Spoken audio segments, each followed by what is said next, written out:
నవత టీవీకి స్వాగతం. ఈ రోజు మన నవత టీవీలో స్వాతంత్ర సమరయోధుల జీవిత కథలలో భాగంగా చంద్రశేఖర్ ఆజాద్ గారి జీవిత చరిత్రని తెలుసుకుందాం. చంద్రశేఖర్ ఆజాద్ జీవితం మరియు స్వతంత్ర పోరాట ప్రేరణలు ఏ విధంగా ఉన్నాయో ఒక్కసారి చూద్దాం. చంద్రశేఖర్ ఆజాద్ 1906 జూలై 23న మధ్యప్రదేశ్ లోని భాబ్రా గ్రామంలో జన్మించారు. ఆయన కుటుంబం కన్యాకుబ్జ బ్రాహ్మణ వర్గానికి చెందింది. ఆయన తండ్రి పుష్కరమైన సంస్కృత పండితుడు, గురువు పండిత్ సీతారాం తివారీ. తల్లి పేరు జాగారాణి దేవి. ఆ కుటుంబం మధ్యతరగతి కుటుంబం మరియు సంప్రదాయాలపై కట్టుబడి ఉండేది. ఆయనకు సుఖదేవ్ అనే తమ్ముడు కూడా ఉన్నాడు. ఇతను విప్లవకారుడు కూడా. అతని చిన్న వయసులోనే భారతదేశ స్వాతంత్ర పోరాటం కోసం ప్రాణంగా కృషి చేయడం ప్రారంభించారు. 1922లో చౌరీ చౌరా ఘటన తర్వాత మహాత్మా గాంధీ సత్యాగ్రహం ఉపసంహరించడంలో ఆయన కాంగ్రెస్ పద్ధతులపై నిరాశ చెందాడు.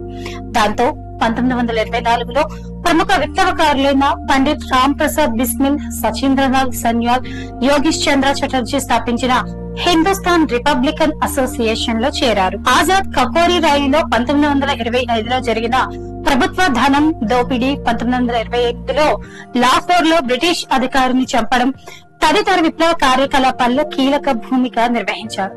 వీటితో పాటు బ్రిటిష్ ఖజానాను దోచుకొని స్వాతంత్ర సమర యోధులకు నిధులు సేకరించేందుకు కృషి చేశారు. ఆయన శక్తివంతమైనటువంటి ప్రత్యామ్నాయ యోధుడిగా నిలిచారు. 1919లో జలియన్ వాలాబాగ్ హత్యాకాండ, బ్రిటిష్ పాలనలో నిరంకుశత్వ వేధింపులు, ప్రత్యేకంగా సహాయ నిరాకరణ ఉద్యమంలో గాంధీజీ ఆగమనం వాటి తర్వాత జరిగినటువంటి పాలన చర్యలు ఆయనలో స్వాతంత్ర పోరాటానికి మరింత దృఢత్వం కలిగించాయి. ఆయన నా పేరు ఆజాద్, నా తండ్రి స్వాతంత్రం, నా ఇల్లు జైలు అన్న మాటలతో తన ప్రణాళికను చూపించి బ్రిటిష్ అధికారులపై ధైర్యంగా నిలబడిన చరిత్ర సాక్షి ఆయన. ఆజాద్ జీవితాంతం సమర యోధుడిగా, స్వేచ్ఛ కోసం వెర్రిగా పోరాడిన వ్యక్తిగా నిలిచిపోయారు. చివరకు 1931లో అలహాబాద్ లో ఆయన బ్రిటిష్ పోలీసులతో కులుకులో పడి పట్టుబడకుండా స్వయంగా తన ప్రాణాలను తీసుకున్నారు. ఆయన జీవితం, పోరాటం భారతీయ యువతకు మార్గదర్శకం, ప్రేరణగా నిలిచింది.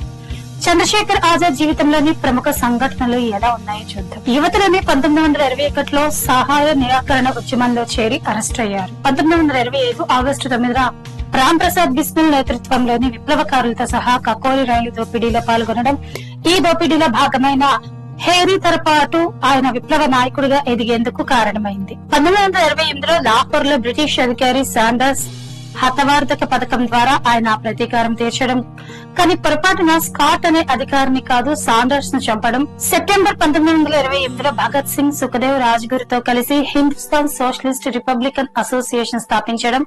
1929లో ఝాన్సీ పట్టణంలో పోలీసుల గాలింపుల నుండి తారసపడటం. 1931 ఫిబ్రవరి 27న అలహాబాద్ లోని ఆల్ఫ్రెడ్ పార్క్ లో పోలీసులతో ఘర్షణ జరపగా తన ప్రాణాలను స్వయంగా తీసుకోవడం. నా చావు నా చేతిలోనే ఉంది, శత్రువుల చేతుల్లో కాదు అన్న మాట సాధించుకోవడమే ఆయన త్యాగం. ఈ సంఘటనలు ఆజాద్ జీవిత చరిత్రలోని ముఖ్యమైన సంఘటనలు. ఆయన స్వాతంత్ర్యం, పోరాటం, ఆయన దేశానికి చేసిన సేవలు చరిత్రలో కీలకంగా నిలిచాయి.